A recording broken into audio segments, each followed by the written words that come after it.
The Jacksonville Jaguars are 8-7 on the year and have lost 4 straight games. The expectation for this team entering the 2023 season was for them to win the AFC South, maybe win a playoff game or even 2, and go from there. Entering the year, the AFC South was perceived as weak in that it was essentially Jacksonville's division to lose. CJ Stroud and the Texans, of course, had something to say about that, but the Jags never really took the jump in 2023. Yes, there were times where they looked good, and there were times where it looked like if they played their cards right, they may be able to make some noise, but it looks nothing like that at the moment. There is a lot wrong with this team and specifically this offense, as there's been a lot of rumblings about offensive coordinator Press Taylor and how fans want him gone. Now, I'm not going to sit here and act like Press Taylor is the next Sean McVay or Mike McDaniel by any means, but the issues they are having go far beyond than Press Taylor as an offensive coordinator, and in today's video we are going to break down all of the issues Jacksonville is having. And when NFL franchises try to win a Super Bowl, the number one thing they have to do is improve their roster. Not only do teams have to improve the roster, but they also have to maximize the players' skill sets they have on their team. And the same concepts apply to when you download Football Head Coach and try to compete and ultimately win games. When you start out in Football Head Coach, as you can see, your roster isn't very good and that it quickly needs improvement. You can open some packs such as the Jingle Bell Pack, the Mega Elite Pack, and many, many more. But once you open those packs, you still have to adjust your roster with the new players to complement your lineup. Football Head Coach is an NFLPA licensed game that involves simulated matches, improvement of your roster, and collecting all of the famous NFL players. And you can download Football Head Coach using the pinned comment or the link in the description. Guys, this has been a fun game to dive into over the holidays, and I highly recommend it. And again, make sure to download Football Head Coach using the pinned comment or the link in the description. A big thank you to Football Head Coach for sponsoring today's video. And we are starting today's video by breaking down a few of Trevor's interceptions over the past several weeks and really diving into everything that went into not only the play call from Press Taylor, but from the decision Trevor makes to the game situation and everything in between. Before we dive into this, I want to specifically reference one of the problems the Jags have, and that's being on the same page offensively. That, of course, is a big problem in itself, and you see it show up time and time again. After the Jags lost to the Bucs in Week 16, head coach Doug Peterson confirmed that on 2 interceptions Trevor threw in a game, they would go on to lose by 18 points, that the receiver didn't get the hand signal to change the play, and quote from Doug, "That just can't happen, and we've got some new guys in offense, but we have to be better," end quote. There's a lot within this quote itself from Doug, as that's a major red flag to be 16 weeks into the regular season and to have these kinds of issues. One of the interceptions in this game was on a pass intended for veteran Evan Ingram, who is in his second year with the Jags, and on this play specifically, my guess where the miscommunication was when Trevor wanted him to continue up the seam and Evan broke the route off, hence the big overthrow right into Antoine Winfield Jr.'s arms. My concern here is Evan is 2 years into being a Jag and is a 7-year vet, meaning he's been in the league for a very long time, and this is something you hash out with your quarterback in either training camp, the preseason, or the meeting room, again, early in the year, not in late December when your season is effectively on the line. What also needs to be remembered from this game for the Jags is this game was played at 4:05 in the late afternoon slate after the Colts and Texans already lost their Week 16 games, each by double digits by the way. This was essentially a playoff game for the Jags because they could very easily take a full game lead over the Colts and Texans and not look back. Jacksonville's final 2 games in 2023 are against the Panthers and Titans, and I do expect Jacksonville to win those games, but this type of miscommunication is inexcusable this far into the season from a veteran in Evan Ingram. Trevor's other interception in this game wasn't great, and not to say any interception is great, of course, but this goes back to the quote from Doug Peterson referencing the receiver not getting the hand signal and that this cannot happen.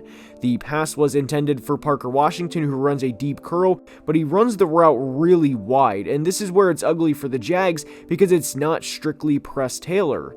Trevor is throwing this from far hash on 3rd and 15, and Parker turns around far too late, and after Devin White is already stepping in front of him to get the interception.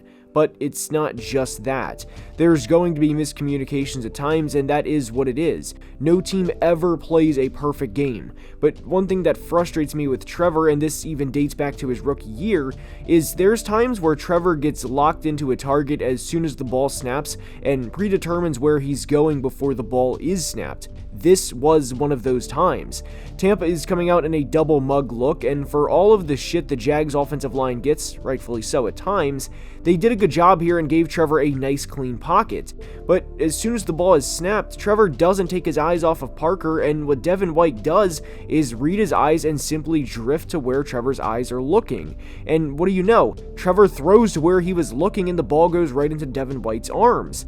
It was a 3-0 game at the time, and sure, 3rd and 15 isn't ideal, but in this scenario, I don't understand forcing a ball into the middle of a cover 3 while locking in on your receiver from the start. Trevor never saw Devin, and I think based on what was said post-game, and given where Trevor was looking, that Parker ran the wrong route. But this isn't the only time that a receiver and Trevor have been on different pages over the past few weeks. Trevor threw 3 interceptions in the Browns game, and the first one was on a pass intended for receiver Zay Jones. Jacksonville was down 14-0, and this was right after Joe Flacco threw a 30-yard touchdown to tight end David Njoku. So Trevor and the Jags were trying to answer, and Press Taylor dialed up a deep post route and a deep over, or Dover, route against Cleveland's cover 3. This isn't a bad concept to dial up, because if they can hit the deep post or at least give Zay Jones a one-on-one chance against the corner, who will be naturally trailing given where his assignment on the field was, that's a matchup Jacksonville will take all day. The Dover route also brings down the safety playing the middle third, so when Zay Jones breaks into the post, the middle of the field should ideally be open, and Trevor can hit him across the middle for a big gain. But Zay breaks his stem on the post about 30 yards downfield, and Trevor throws it like he was supposed to break it 40 or more yards from the line of scrimmage, and the pass becomes an arm punt. I would put this interception on Trevor because this ball isn't close to where Zay is running, and this concept is pretty common and one you see coaches run quite a bit to try and beat cover 3. Trevor would go on to throw 2 more interceptions in this game, and the Jags would lose by 4 points in what would be the second of 4 straight losses. Jacksonville entered the year looking to take the next step, but I was a little hesitant with this team because what needs to be remembered is this team is very much rebuilding, and just because they won a playoff game last year doesn't automatically mean they're in the elite of elites conversation. That's been proven when they play the elite teams since their Week 9 bye, and since their Week 9 bye, they are just 2-5 with 3 double-digit losses, 2 of which were at home to the San Francisco 49ers in a game they lost by not just 10 points, but by 31 points. The other was to the Ravens in a game where they would put up just 7 points and ultimately lost by a score of 23-7. The title of this video is It's Time to Have a Conversation About the Jags, and the conversation alludes to one point that I ask any Jags fans watching that I don't know the answer to, and that is, what's next? What are the next steps for this franchise? I don't think Trevor Lawrence is close to the player he was touted as coming out of Clemson, and too often he makes mistakes that young players make that you would expect in a first-year starter, not a guy with over 45 career starts to his name. A lot of Trevor's mistakes as a rookie are just kind of dismissed as, oh, he played under Urban Meyer, and it's kind of left at that. No further context is usually added other than he played for a horrible head coach. But some of the mistakes he made as a rookie still show up today, and unless that ever gets under control, I think it's always going to be a problem for Jacksonville. Turnover-worthy plays is a quarterback stat from PFF, and Trevor has, at the time of this video release, 25 turnover-worthy plays on 521 passing attempts in 2023. For reference, he had 26 turnover-worthy plays as a rookie on over 600 passing attempts back in 2021. That backs up the point of Trevor making rookie mistakes more than you would like, as he has a higher turnover-worthy play percentage in 2023 than he did as a rookie just 2 years ago.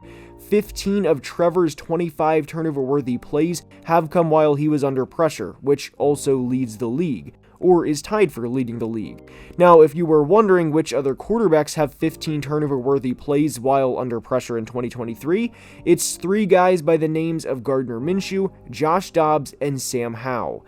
Out of the 25 quarterbacks eligible for passes thrown under pressure in 2023, Trevor ranks 18th in completion percentage under pressure, which is 1 spot above Zach Wilson and 1 spot below Justin Fields.